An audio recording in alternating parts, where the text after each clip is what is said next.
Yon, welcome back sa ating YouTube channel, Rondy TV mo. Ito ang matindi ngayon ha.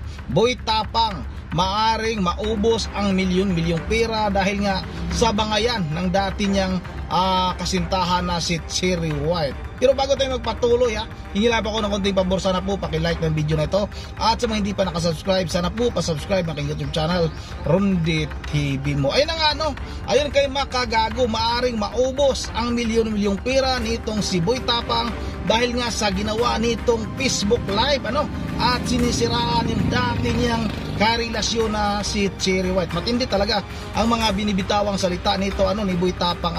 Biruin nyo ba naman mga kababayan, ay sinali ni Boy Tapang yung mga magulang nitong si Cherry White. Sinabihan ba namang adik? Masama talaga yun, di tama naman na isinali nitong si Boy Tapang ang magulang ni Cherry White. Kung ano man yung pinagawain ng dalawa, dapat sa kanila na lang, na yung isama pa yung kung sino-sino pa yung hinahalongkat. Kaya itong si Boy Tapang, sa tingin ko rin ay talagang dihado ito. Maari nga talaga itong kasuhan. Ayun, talagang ayun nga, kay Senador Idol Rapi Tulfo na maari talaga siyang makakasuhan dahil nga sa mga malisyosong binibitawang salita niya. At hindi madidelete yun kasi nga marami nang nag-a-upload, kasi nga dahil sa kasikatan ng dalawa na ito ay talagang marami kaagad na nag-aabang. Yun na nga mga kababayan, huwag na natin itong patagalin. Sabay-sabay na natin itong panoorin. What's up sa mga kahombre ko dyan? Makagago, what's up man, na naman yapa na to. At syempre mga kahombre ko, eto na yun. Gusto ko kayong bigyan ng napakagandang ending regarding dito sa Chetae Brick. Maganda na to kasi i-edit to ng pinakamalupit ko na editor sa buong Pilipinas. Okay. First, mga kahombre ko, dito kasi nagsimula ang lahat. Nag-message si Ronnie.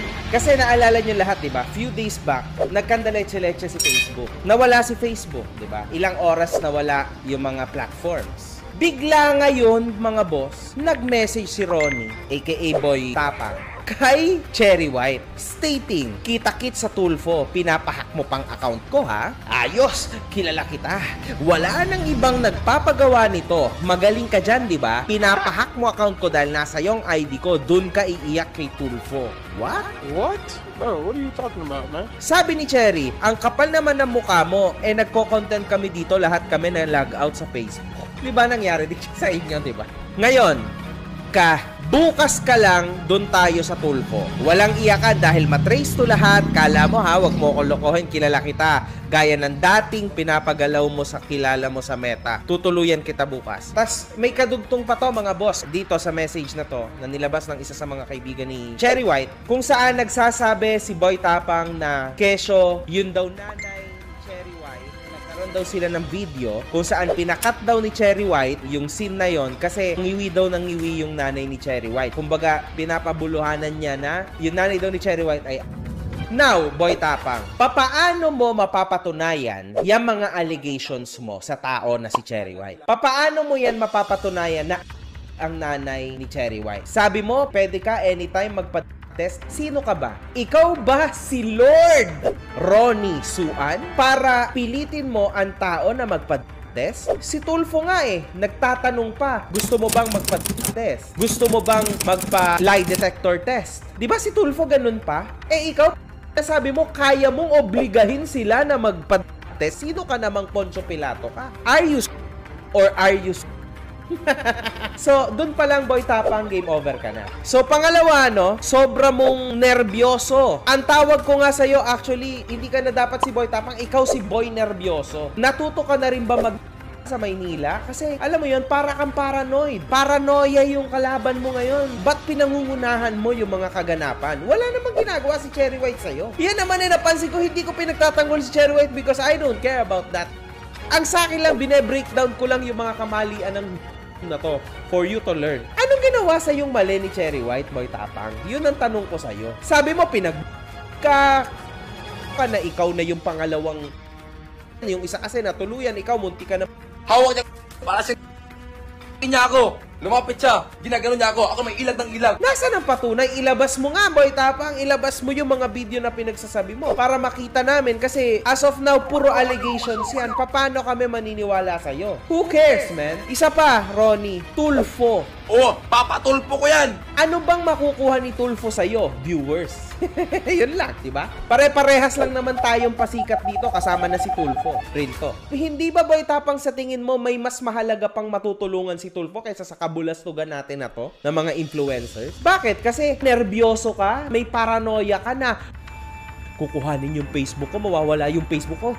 Mawawala yung Facebook ko. Ikaw ata yung adik eh. Kasi nangyari sa lahat na nalag out lahat ng tao sa buong mundo sa Facebook, ikaw lang hindi. Tas straight away, minessage mo agad si Chero, ay, hinak mo ko, well, man, chill, the f*** ka. Bakit? Kasi kapag nawalan ka ng platform, mawawalan ka rin ng buhay. Yan, kaya ka sobrang kabado. Kaya napamessage ka agad without hesitation, without thinking of anybody else, kundi si Cherry White lang. Magaling kang ka talaga. Legit. Ronnie, ibang-iba ka na. Sobrang mo na talaga, totoo. Lalo na sa live mo kagabi o kahapon. Grabe, man. Iba na yung mo, level 1 million na. Promise, man. Iba. Labas tayo ng mga evidences. Itinatanggi mo na hindi naging kayo. Okay? Sabi mo dito sa isang comment, di ko nga alam eh, nagka-jowa pala kami niyan. Kala ko content lang. Isa pa to may shinare ka. Sabi mo, let me make it clear that we are not in a relationship. That is just scripted content. Is it clear to all? Oh, yan. Ikaw yan. So, could you imagine, Ronnie, kung gaano ka... Alam mo, Ronnie, ayan din ang mali mo sa Battle of the YouTubers. Ayan din ang minali mo sa akin, sa organisasyon, sa lahat, no, ng influencers na naapakan mo dahil sa sinabi mong yan noon, dun sa video na galit ka sa akin. Same situation lang to, Ronnie. Lumabas lang ang pagkawalang utang na loob mo at pagkawalang mo. Kasi, una sa lahat, nag-snitch ka sa BOTY. Sinabi mo lahat ng sikreto ng negosyo. Yung scripted, ganto ganyan. Everybody knows that, pero inamin mo pa rin. So, mali ka na doon. Kasi, una sa lahat, may agreement ang BOTY at ikaw. So, nag-agree ka na eto, okay ako sa TF, okay ako sa gagawin, okay ako sa ganyan. Tapos, bakit ngayon, binalikan mo, di ba? After nito lang, nung nag-video ka against sa akin, na galit ka. Bakit mo babalikan? Nag-agree ka doon na di ba? Ano ka? O alin ka sa dalawa? Same happened again dito kay Cherry White. Let's say, sabihin na natin na content lang. Siguro nagkaibigan na kayo, nagkatuluyan na kayo, di ba? Isipin mo to, Ronnie. Pero same na pattern lang. Ibig sabihin, lumalabas talaga na yan talagang ugali mo. Kasi may agreement kayo ni Cherry White for sure. Kumita ka rin ng million dito sa mga content mo, sa pagpapasikat nyo. Kumita ka rin. Pero sa bandang huli, inilabas mo pa rin lahat ng baho, personal na baho ni Cherry White. Di ba ganun din ginawa mo? Personal na. Ng BOTY, nilabas mo din. Kung sino yung nakatulong din naman talaga sa'yo, tulad ng Battle of the YouTubers, tulad ni Cherry White, tulad ko, siniraan mo rin sa tao. Dahil sa pagka-paranoid mo, dahil sa pagka-defensive mo, dahil sa mo. Yun lang yun, man. Alam nyo, mga kahombre ko, ito yung kaibigan na nakakatakot kaibiganin. Kasi paano ka kakaibiganin, nagiging totoo sa'yo, nagsasabi sa'yo ng mga sikreto niya yung kaibigan mo sa'yo, tas biglang nagsasabi sa'yo ng way kung paano mag-earn, ganito, ganyan, ganito gagawin natin, ha?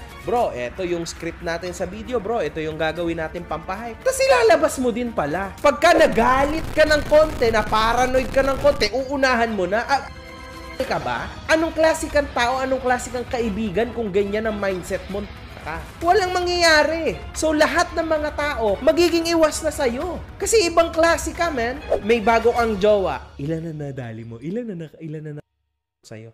Ano na? Tatlo na, Ronnie. Pang-apat ka na.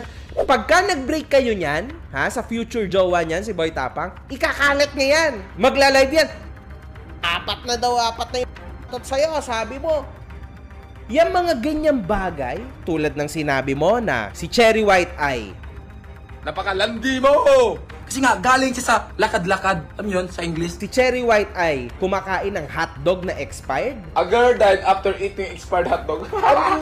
Merong matandang senador, si Cherry White. Ang dami mong bag, pero galing naman sa... lolo! Binebenta ni Cherry White ang mga kaibigan niya, pati sarili niya. Pag nagiinuman sila, nirirituhan niya yung mga tropa niya na mga lalaki, babae. Ganun talaga si Cherry Toke. Kung inamin man sa'yo yan ni Cherry White, tolongges ka ka, sa'yo na lang yon. Ipinagkatiwala ni Cherry White, if ever, yung mga info na yan regarding sa life niya, dahil nga naging magkarelasyon kayo.